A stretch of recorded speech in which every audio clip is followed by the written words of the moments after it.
Gorgeous ba?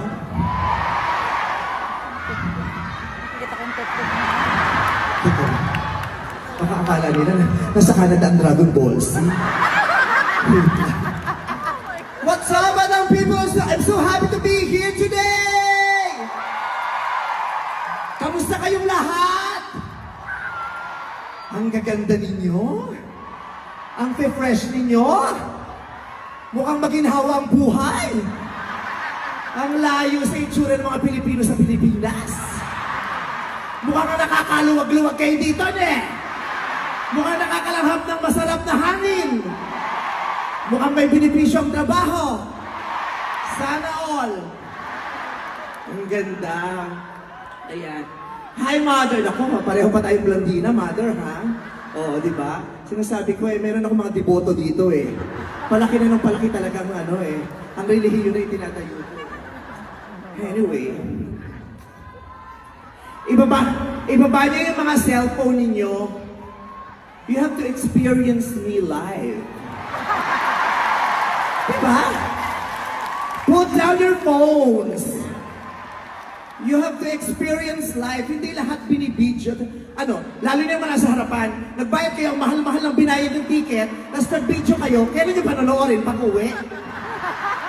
Mga gago. Mas maganda ako sa personal kaysa sa video, tama? Kaya talaga nung lumalakad ako kanina, yung iba hindi masyado nakapag-react. In-expect ko na yan. Dahil hindi nyo inaasahan na ganito ako maganda sa personal, tama? Diba?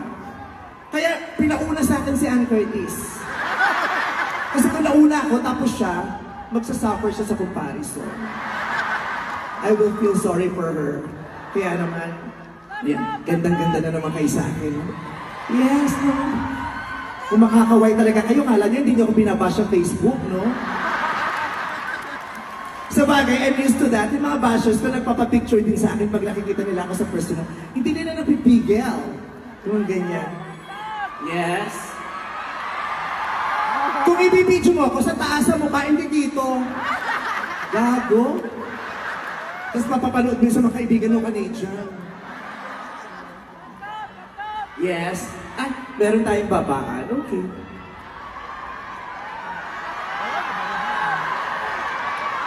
Dahil budgeted ang concert na ito, ang hagdanan natin, yung mga tungtungan na lang din ng aparato.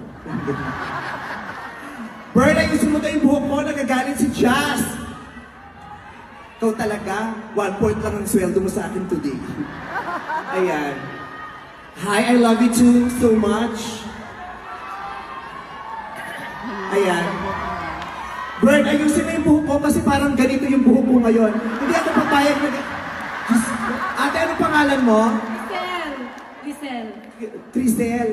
Lisel. Ang daming ginto. Ang daming kwintas na support. Puro gold. Taga-Canada ka ba o taga-Saudi? Ang dami mong gold, ha? Matagal ka na sa Canada? Ilang years na? 10 years. 16 years? Ano no? More than 10 years. More than 10 years.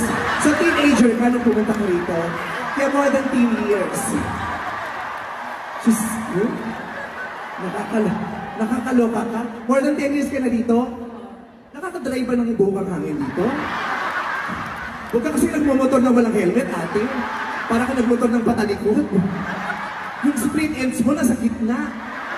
Dulo nga dapat yung kaya split ends, di ba? Oh, taray din ang outfit. Eto mga gusto kong... Huwag kayo lang magtago, ate. Kita-kita kanila lang lahat. Bumili ko pa ng ticket sa harapan. Si ate naman kung makahapos sa akin, kala mo puon ako. Okay. Picture. Ganda, di ba?